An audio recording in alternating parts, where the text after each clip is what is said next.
Episode 62, David Wormington.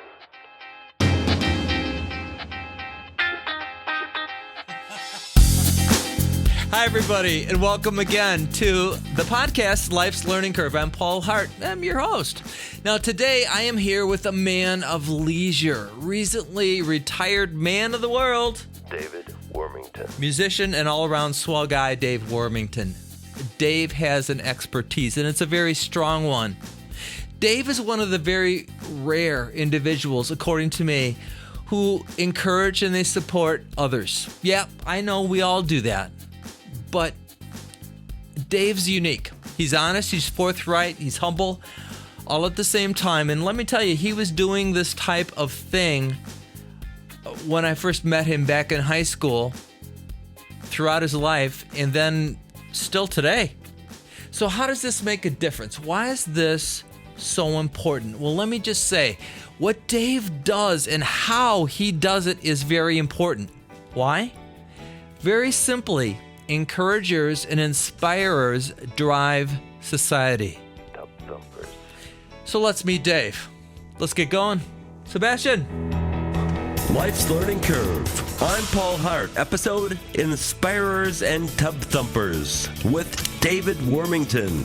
Stand by. Dave Wormington has always been a man of many things, primarily hope, confidence, support, and encouragement. Here's a guy who genuinely seemed to be inspired by other people's successes and encourages people to never give up. And he's done this his whole life.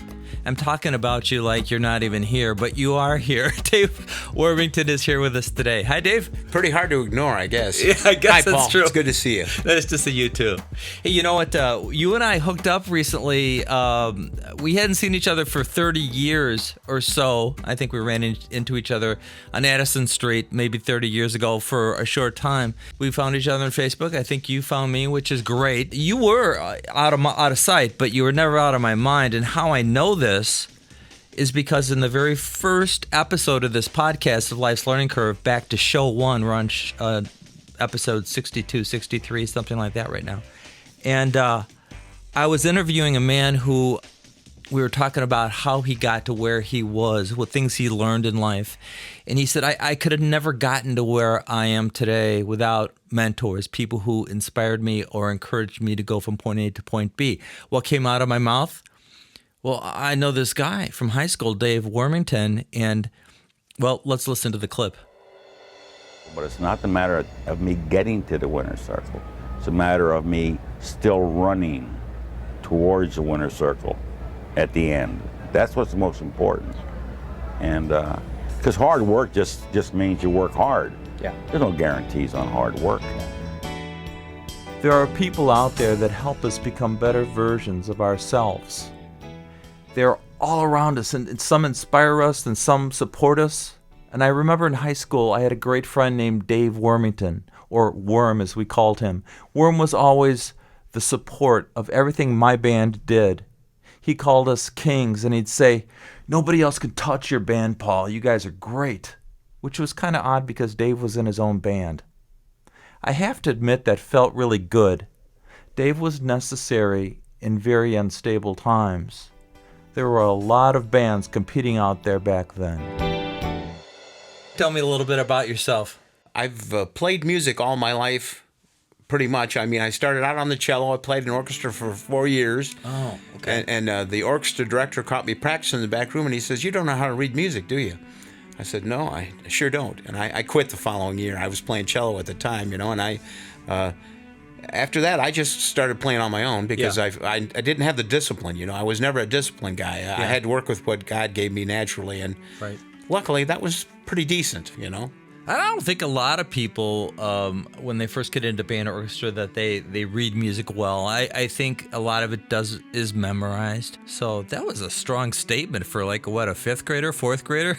Yeah, well, I think it was junior high, but it was very early junior high, because I started playing sometime during grade school and then decided I just didn't have the discipline to be the guy. Yeah. Luckily, my little brother took up the cello after that, so that since my parents had bought it, I didn't have to feel too bad about it. We invested in this cello, and somebody's going to use it. And I don't mean as a toboggan. That's right. An encourager a tub thumper, an inspirer. Knowing you, you're probably uncomfortable talking about it, but this thing that you do where you very subtly encourage other people, do you have any idea where that came from? You know, it's funny. A church I attended for a while handed out a test where they said they were testing your gifts of the Spirit. Yes. You know, and I was interested to find out what the test would tell me it was, and it said encouragement. So I guess it was just something that was planted in me by God. I apparently I needed to keep everybody else's spirits up so mine didn't get down or something. I don't know. Yeah. I can't pinpoint a spot at all, but I had people along the way tell me, we feel like you are good for who we are. You're helping us feel good about who we are. And I thought, well, that's good. Maybe that'll make me feel better about who I am. Mm-hmm. Exactly. Well, the age-old story that you can get more with honey than you can with vinegar, there's a lot of truth to it. I mean, a lot of the old cliches fall into place, but that particular one, there's a lot of truth to it. I mean, if you treat people decently and are nice, 9 out of 10 people will be that way back to you. Music. Music is a big part of your life. Would you say it's been like one of the more important parts of your life, or the most? Probably the most. The main group of friends I have and the main people I stay in contact with the most are all people who play one way or another most of the time, or people from church, which is right up there with the most important things in my life, especially at my age now. I'm a lot more plugged into the whole thing. I'm closer to that time when I'm going to want to impress the big guy. So I'll be standing before the throne a lot sooner than a lot of youngsters, so. It's very possible he could say, play me a D scale. One hopes. Or do me a walking thing. As long as he doesn't hand me a piece of music to read, I'll be okay. Unless he's going to miraculously kick that gift in. I never did pick it up. Tell me what key and I'll conquer it. What instruments do you play? I'm really just a bass guitar player as far as any accomplishments are. I started out as a vocalist and a harmonica player. When you first knew me, that's probably what you knew me as. I don't know that I'd picked up a bass guitar or not yet at that point. But I never really mastered the harmonica. I never got really great at it. I could play okay, Yeah. But the bass guitar, once I picked it up, I just stuck with it. I can play a little regular guitar, but nothing impressive. Well, I remember you and I were in bands in high school, and what's interesting? It was a heyday for bands back then. There were a lot of different bands. I was with a band that had players from the west side of town, and I was the east side guy. So these guys were away from my high school. And yet, within my high school, we had people like, Keith and Ronnie Rivera. The Elgin Jones gang. Elgin Jones gang. You sat in with my band and played bass a couple times, I remember. And I've got a recording of you playing a really funky I'm 18 by Alice Cooper when we were covering that song. Those are fun days. When you think about high school and that time and music and that type of thing, what comes to mind? Any stories or? I got a classic for you. Yeah. The band with Ronnie and Jeff and those guys in it. I tried to get into St. Edward's dance, Yeah. And I walked up and all these folks who were Catholics that were standing in line waiting to get in, they were all in these nice little uniforms, but they were all like drinking and stuff like that in the line while they were waiting to get in. And I was well behaved, but I had hair down to here, and I was in a navy pea coat, Yeah. So as soon as I got through the door, I'd already paid. I was surrounded by nuns. And they were all like, asking me questions and stuff, and it was pretty obvious they weren't going to let me in. Where's your alcohol, son? Yeah, really. Well, I gave it. That kid from church gave me a little while I was out there, but they weren't going to let me in. There was no way they were going to let me in. I can remember I had a similar experience, but I don't remember the details regarding trying to get see a band at St. Edward's school. It's a good school in Elgin. It's a private school, Catholic school, and couldn't get in. And we were talking about it. I probably was in the car with you that night. I don't know. But so it's probably the same thing. Dave and his pea coat, ruined it for the rest of us. With his hair down to here. Can't forget that. Yeah. Now I don't have any hair, but back then you I had got a hair. lot.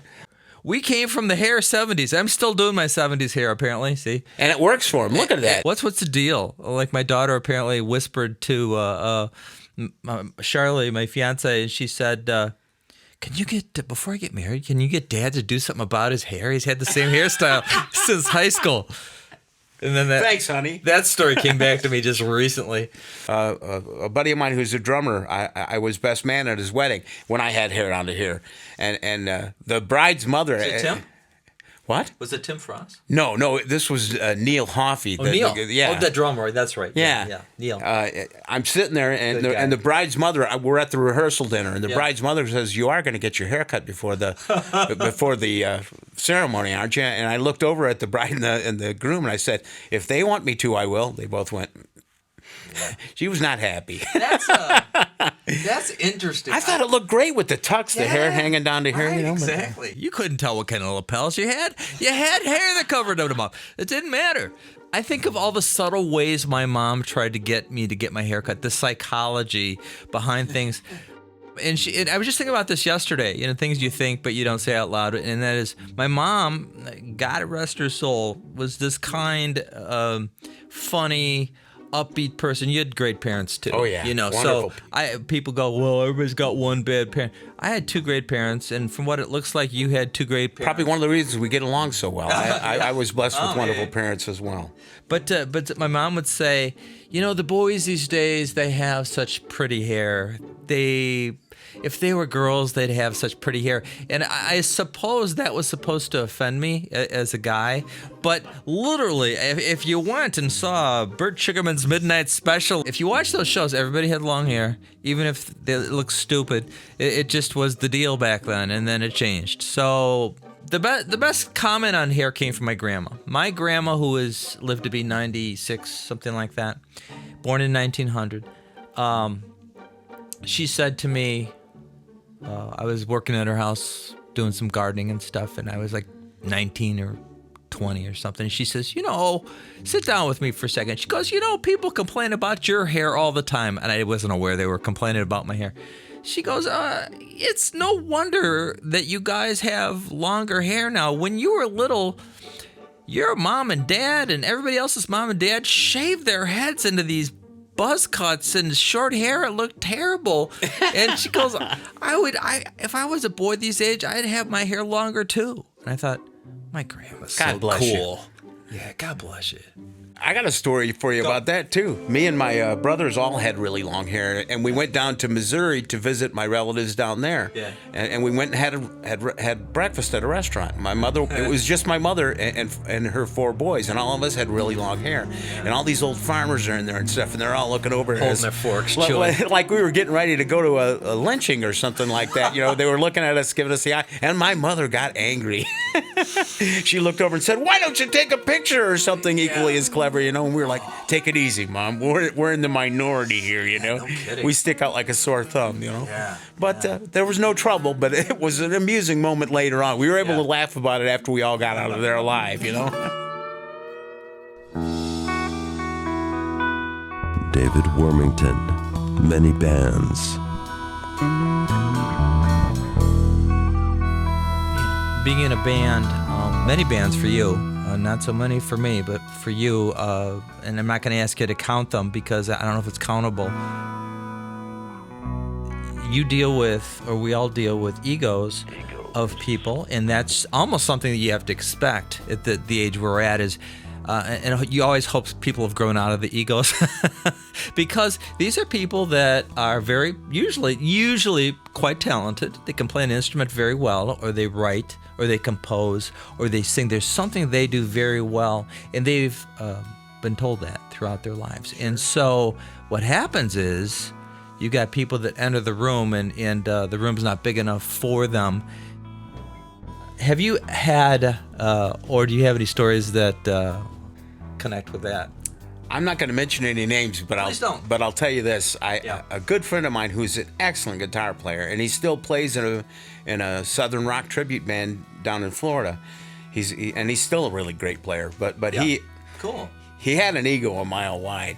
After a gig, I went and saw him in another band he was playing in, and after, or we were going out into the parking lot for some kind of a break moment, you know, and some of the guys coming out were saying, "Man, this is one of the best bands I've ever seen." And this friend of mine came walking out and said, "I am the band."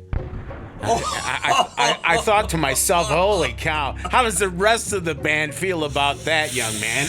You know, I mean, Wow. But I've seen the ego thing, you know, from a number of people. I've got a lot of good friends who, and I don't blame them. I've got one. You know? Well, you have to survive. Yeah, to hold I mean, yourself I'd up. be selling carpets on weekends instead of still playing in bands if I didn't think I had something to offer. You Right. know? Yeah. You have to know your value.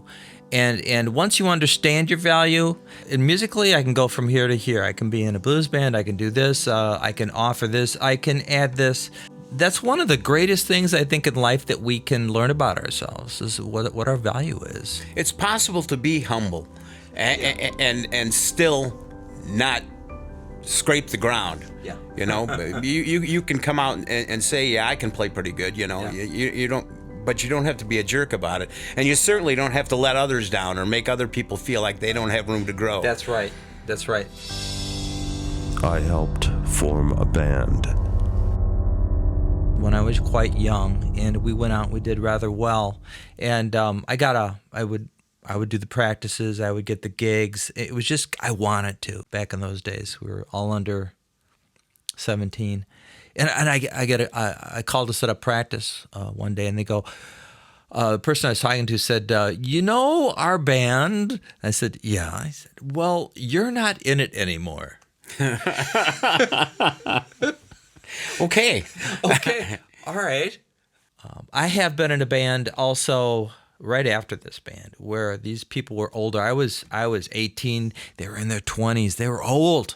They were like 26. They were old guys.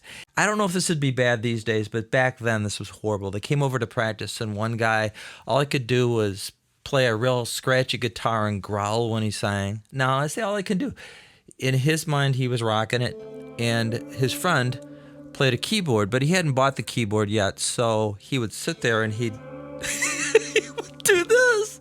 He would, if you can't see because you're listening to the audio part, he'd put his fingers on a table. He wanted a flat table. He set up a keyboard that didn't exist, and he pretended to play the chords, and it became absurd to me. And I know what he was trying to do. He's saying, you know, when I get this keyboard, we went through 6 practices, and he never got a keyboard. He was still playing the table, and I'm like, this is nuts. And so I was talking to my mom about it because you got these mentors and reference people, especially when you're young. It might be your brother, sister. They weren't in music. My sister wasn't, but in bands. But my mom, she's a pretty good manager of people, and she said, it's possible that these people aren't at the same place you are, and that doesn't mean I'm better because I'm the drummer. Had to tell them, let's go at this in another couple of months, you know, maybe when the keyboard comes in.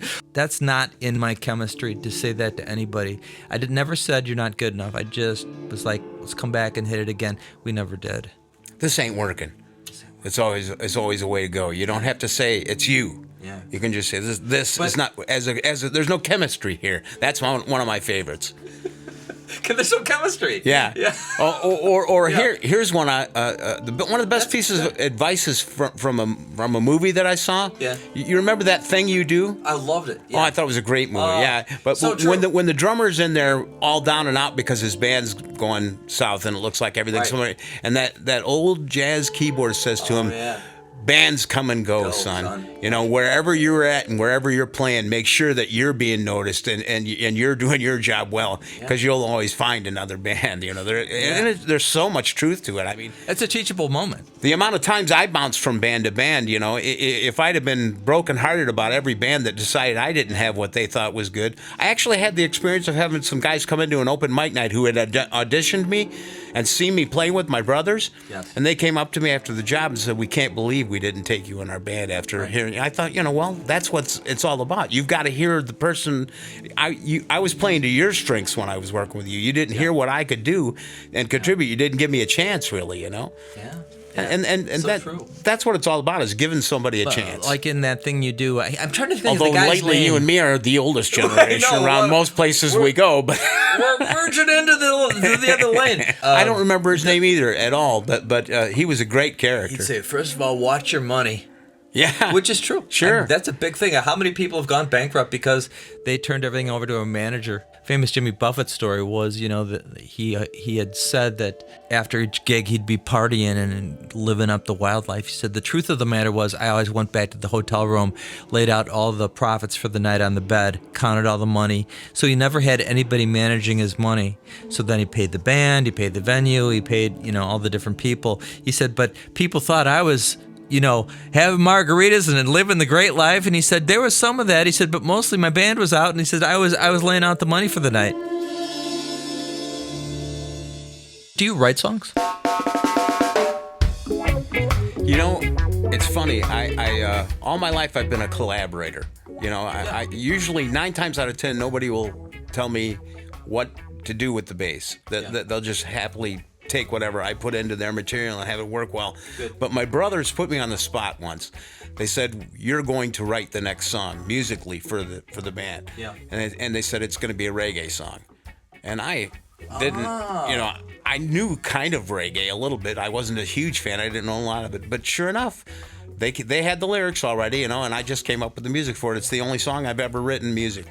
I've written bass lines. I've written I've come up with ideas for endings, that kind of thing, right. But as far as sitting down and Bridges. writing an entire song, that was the only time I ever did that. You've referenced your brothers a few times. Tell me your brothers and where they're at and where they're not at. My older brother Bob still lives in town, Okay. in Elgin. Yes. Him and his wife, and me and him still play once a month with Neil playing drums. Nice. And Neil from high just, school, right? Exactly. We just added a new guitar player because my younger brother moved to Arizona. He had been the other member. We called the band the Worminators because the 3 Wormington brothers were together. We're talking about changing the name now that Jim's gone, but Yeah.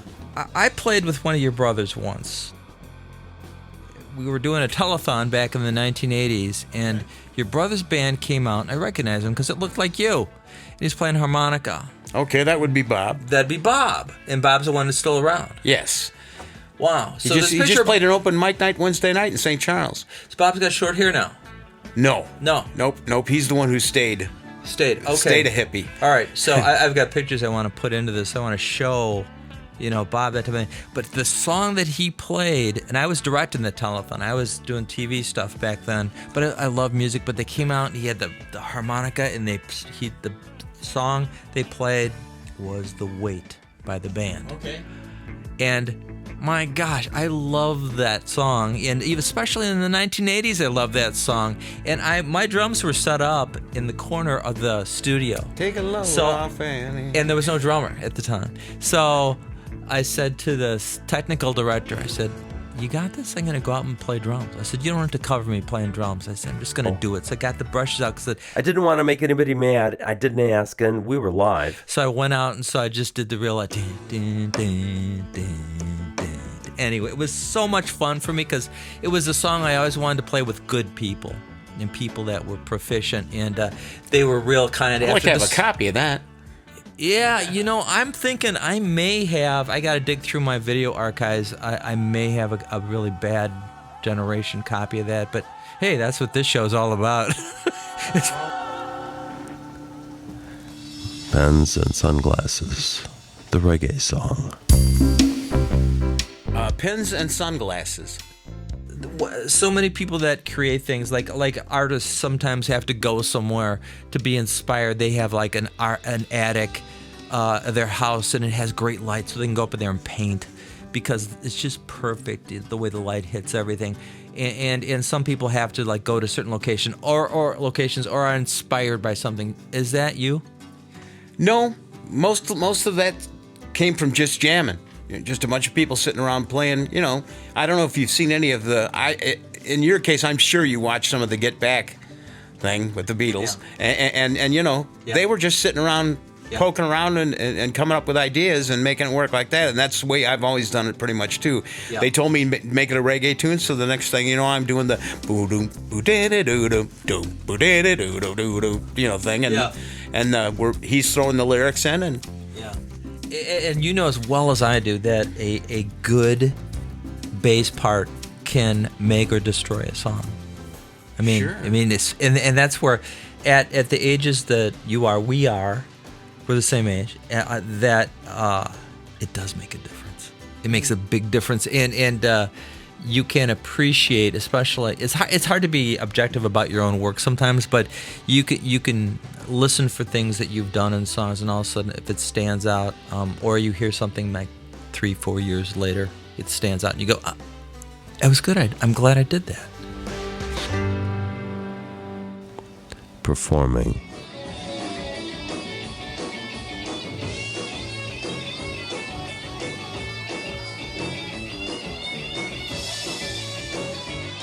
Performance, when you go out and get to perform with your band, one of the most current band. What's your most current band? What are you in right now besides church? to be honest band? with you, nothing very serious. Okay. Nothing that even really has a name, because the Yeah. new version of the Worminators is Yeah. in an infant stage. It hasn't even had a second practice yet. Okay. But other than that, church is pretty much it, which is great, because when you play at church, if you make a mistake, they have to forgive you. They have to forgive you.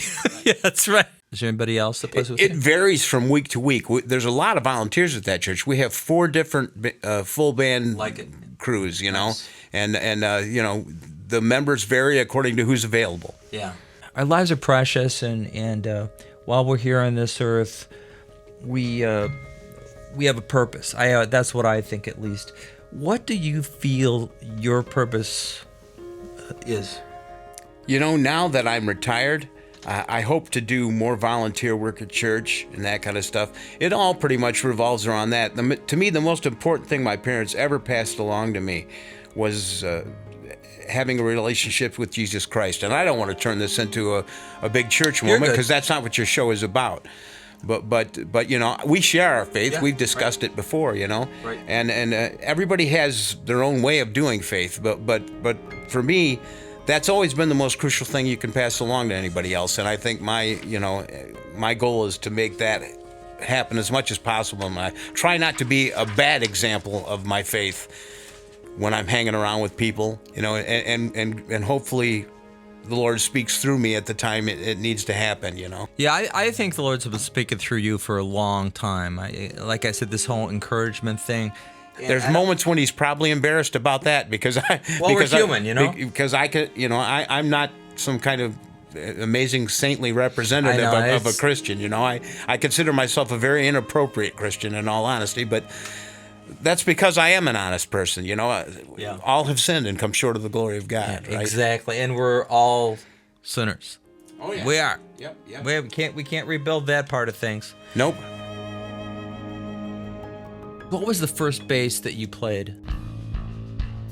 I mean, model and what was it? Where'd you get it? I remember going into the Capitol Music in Elgin, which turned into Roselle Music in Elgin for a while, and taken several different basses off the wall. I actually played a Gibson EB3 that day, and I thought, this is the one I'm going to buy because it's probably cheaper.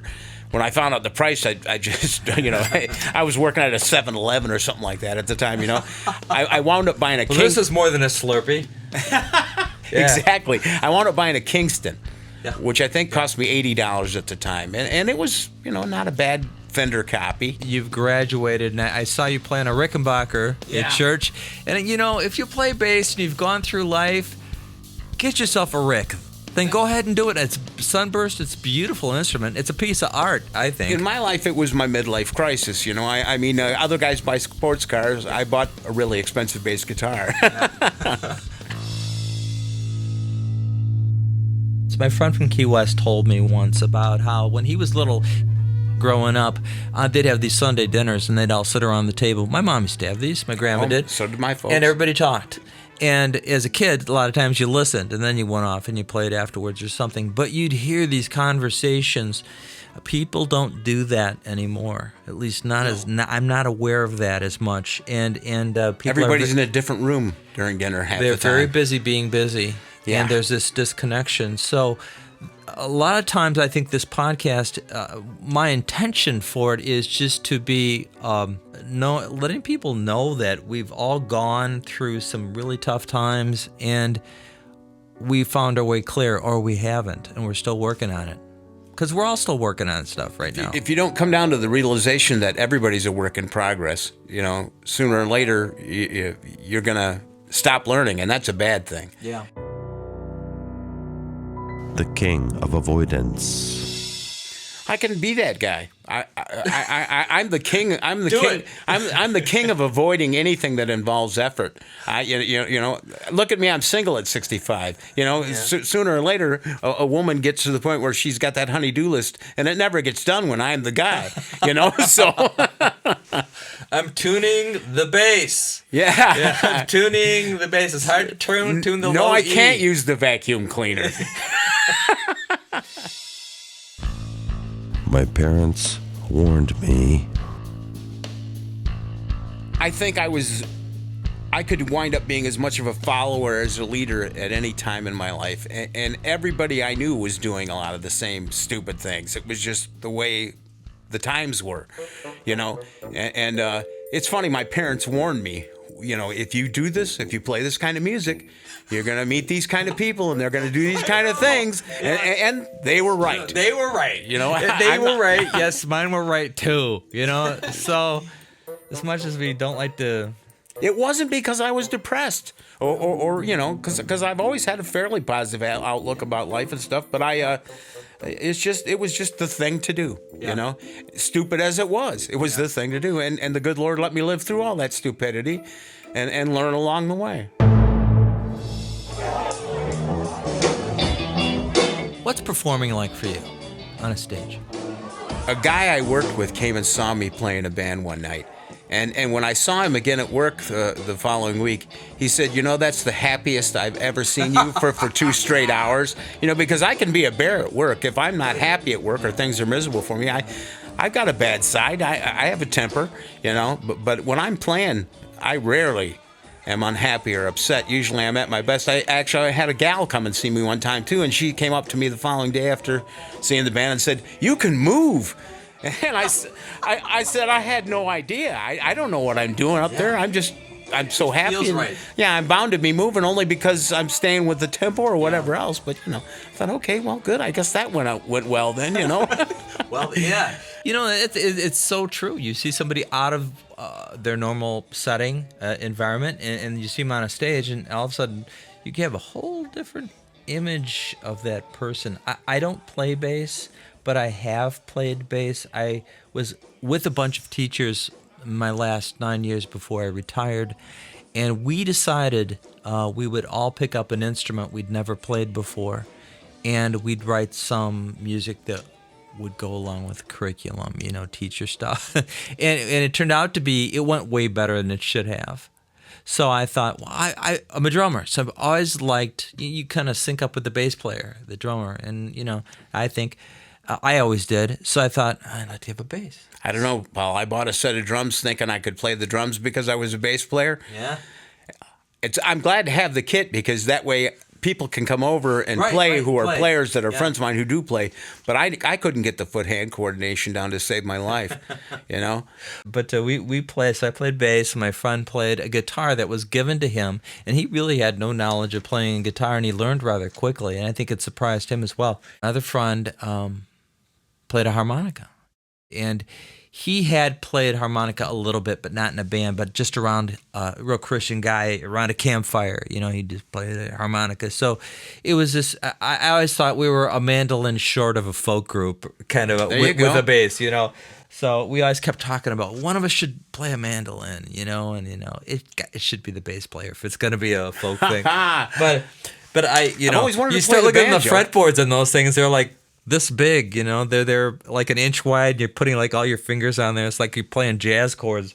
I wish I could play the banjo. I'm telling you, I've always wanted to play the banjo. But I talked to my country cousins down in Missouri about it. And I said, I'd like to play the banjo. And they said, Dave, pick up a fiddle because it'll be a lot easier to learn than the banjo. The very first string's the high string. Something like that. So like this. Cool. My son had a banjo for a while. He helped a guy paint a house and a fence, and in return they paid him with a really nice banjo.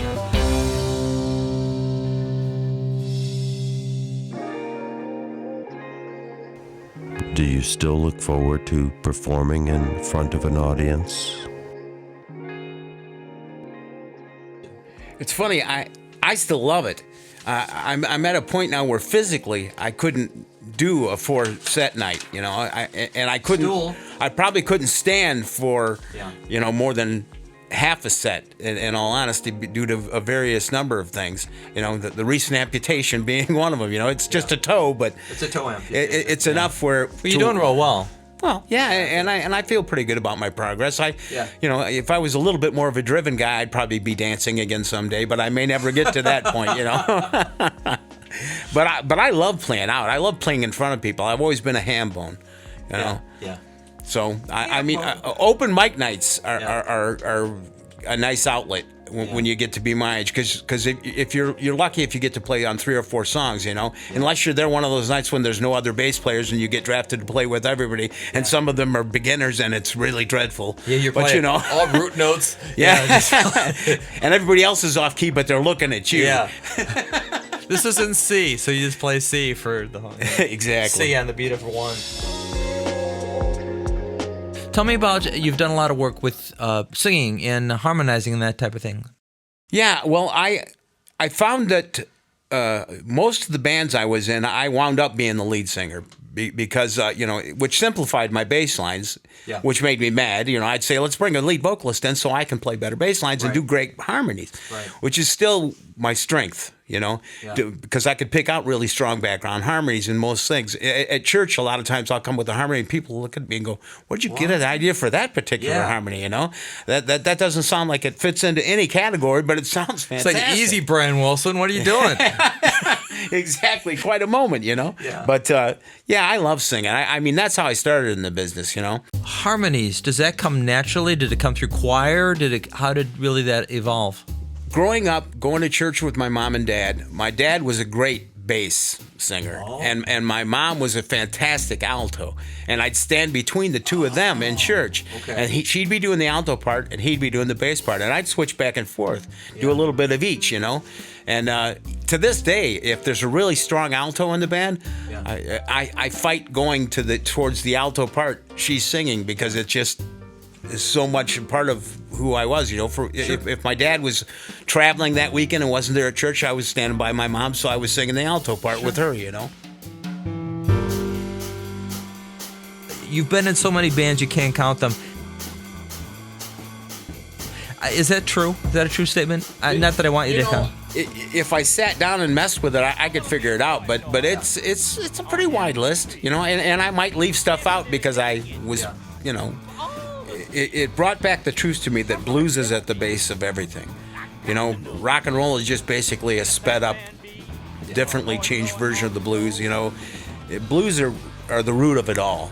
You know, and I've been in a strictly blues band, but I've also been in a strictly rock band. You know, but most of the bands I've been in that played for any amount of time and stuck together were somewhat diversified. You know, they played a little bit of everything. Probably leaning away from pop towards harder edge rock was always my specialty. But I've been in bands that played all kinds of stuff. So, how did you survive the disco years? It's funny. I used to hang out at the place in Dundee called Just Another Disco. Yeah, and I was the one guy in there with 18 inches of hair, you know. But I did have platform shoes and elephant bells. Nice. Dave Goldfish in the heels? Not quite that. You know, that might have been a really fashionable moment for me, but... Man, what crazy years those were. I can't say they were good years. Well, it was a good time in my life. I had some fun. It was fun. I actually danced with a pom-pom girl one night at Just Another Disco. I came up and asked her to dance, and she said yes before she saw who it was. She turned around and saw me standing there and went, wait a minute. Come on. But she still went out and danced with me, which really stung me. Wait a minute. Yeah, What? she was giving her the second thought, I'll tell you. Horrible. We did. I thought, this chick is super hot. I'm at least going to ask, you know. For those of you unaware of this reference, we had pop music, we had rock and roll music, we had varying styles of music through the 60s and the 70s, and we get to the late 70s, and suddenly this, it wasn't techno, but it was early techno. It was this pulsating beat that was a heavy 1 and 3, out of a scale of 4, and songs were then dropped into that, and it was dance music. And The bass lines were pretty good. It was a radical change, and it was great for going out to clubs opened, and there were these disco dances and things like that, but it just wasn't a part of where I felt comfortable. Turned the Bee Gees into super platinum performers. Yeah, and I don't really think that they were too disco-y. What came after that was they were, but I mean they were. Then there was the film Saturday Night Fever. Sure. And that is the movie that kind of promoted and pushed disco into the mainstream. Anyway, so during that time, for me, I turned to Southern rock because it was still rock and roll. It was still fun. And those guys, Marshall Tucker and the Allman Brothers, and they sounded like they were just having the best time, you know. Our guest, David Wormington. If you could go back to like age 12 with the knowledge you have now and talk to yourself, what would you tell yourself? I would say avoid the party lifestyle. Because all it does long term, well, for one thing, I figured out I was hungry and lazy all the time anyway, so I really didn't need the effects that most of that was doing to me, and it did affect my memory. You know, I don't think I could sing 40 songs in a night without having to have the lyrics somewhere on some of them now. You know, Where can we find some of your music these days? Probably the proudest, easiest available moment for me, because you can get singing and playing, is on YouTube. There's a song. We'll put the link down below, or we'll put it in the credits too. It's a Worminators tune, and all you have to do is put in. It's not an original. It's a copy of Robin Trower's "Two Rolling Stone." Okay. So if you put in Worminators, "Two Rolling Stone," you'll almost certainly get to it. All right, and so we'll like I said, in the video side of things, we'll put the link in, and then in the credits we will verbally read it to you as well. Dave, thank you very much for being here today, and I wanted to let you know that as time has passed, I realized you are a great part of my life, and I appreciate that we found each other again, and thank you. Right back at you, young fella. See you again. All right.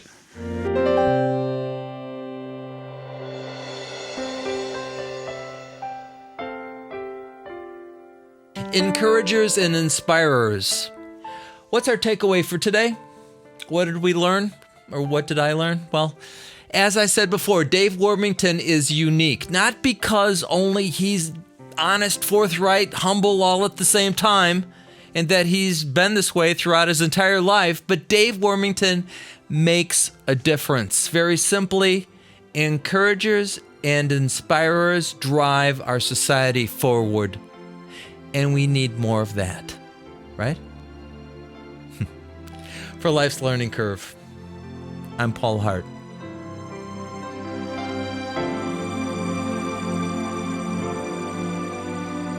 Subscribe to Life's Learning Curve at lifeslearningcurve.org and leave a review on Apple Podcasts, Stitcher, or Podchaser.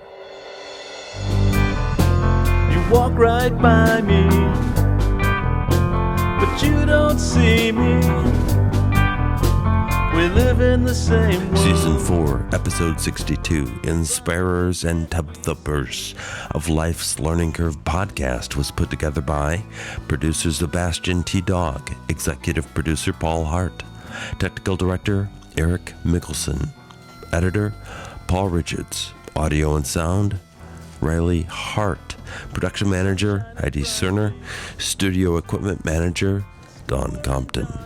Thanks to our guest, David Wormington. Find his music on YouTube and search Worminators, 2 Rolling Stoned. Find us on Facebook and listen to us just about everywhere podcasts are heard. Visit our website, lifeslearningcurve.org, and subscribe. Read a blog or shoot us an email. In this episode, we have imaginative voice recreations. To protect the privacy of others, some names have been changed and characters conflated. Episode 62, Inspirers and Tubthumpers. Thanks again to our guest, David Wormington.